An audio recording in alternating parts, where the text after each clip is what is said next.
Նույն սցենարով են Միացյալ Նահանգներն ու Իսրայելը պատերազմում Իրանի դեմ։ Ինչպես 2025-ի հունիսին 12-օրյա պատերազմը սկսվեց ու ընդհատեց Իրան-ԱՄՆ բանակցությունների հերթական ռաունդը։ Այս անգամ էլ միջուկային ծրագրի շուրջ բանակցությունների հերթական փուլից 2 օր հետո հրթիռներ ընկան Իրանի վրա։ Երբ Իրանի արտգործնախարար Աբբաս Արաղչին հայտարարում էր, որ իրականում մենք ունենք անվստահություն ԱՄՆ-ի նկատմամբ, որովհետև նախորդ բանակցությունների հետևանքը եղավ ռազմական գործողությունները Իրանի նկատմամբ, եւ մենք վստահ չենք, որ այս անգամ նույն սցենարը չի կրկնվի։ Փաստացի նույն սցենարը տեղի ունեցավ։ Իրանագետների համար դեռ շաբաթներ առաջ էր կանխատեսելի այս պատերազմը։ Եվ ռազմագետները կարծում են Միացյալ Նահանգներից հնչող կոշտ հռետորաբանությունից հետո։ Թրամփի համբերության բաժակը վերջնականապես լցվել է, երբ այս տարի վերսկսված բանակցություններին իրանցի պաշտոնյաների շուրթերից չի հնչել ցանկալի նախադասությունը՝ մենք միջուկային զենք չենք ստեղծի։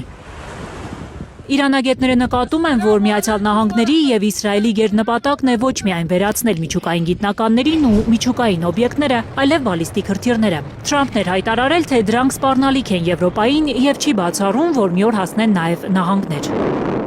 Ինչ վերաբերում է գիտնականներին վերացնելով կանխել որոշակի գործողություններ, բնականաբար Իրանը եւս այդ հարցում բավականին առաջխաղացում ունի եւ մի քանի գիտնականների վերացնելով փաստացի ոչ մի պետություն չի կարողանա Իրանի մտքին դրած, այսպես ասած, որևէ ծրագիր կանխարգելել։ Միացյալ Նահանգների թիրախում իրանցի բարձրաստիճան հոգևոր եւ ռազմական ղեկավարությունն է, նկատում են իրանագետները։ Նրանց գլխատելով Վաշինգտոնն ու Թել Ավիվը ցանկանում են իշխանափոխության հասնել Իրանում։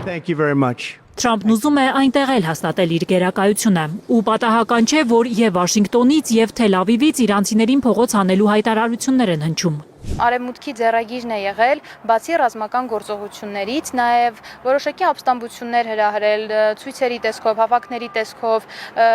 որոշակի պետությունների տարածքում, որտեղ նրանք ունեն այսպես կոչված փափուկ ուժը։ Իսկ Իրանում ակնհայտ է, որ ԱՄՆ-ն ունի այն փափուկ ուժը, որը տարիներ շարունակ կուտակել է, ֆինանսավորել է եւ այս օրերին էլ անդադ շարունակաբար տեղի ունեցող ցույցերը Իրանում եւ երիտասարդների եւ ուսանողների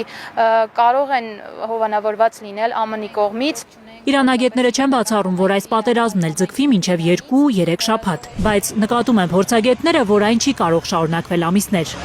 Այդ դեպքում Թրամփը պետք է մի կողմ թողնի իր խաղաղասիրական բոլոր ծրագրերն ու զբաղվի միայն Իրանով, աննախադեպ ծավալի ուժեր ուղարկի տարածաշրջան։ Գայանե Մովսիսյան, Գագիկ Տեր-Ղազարյան, Հայլուր։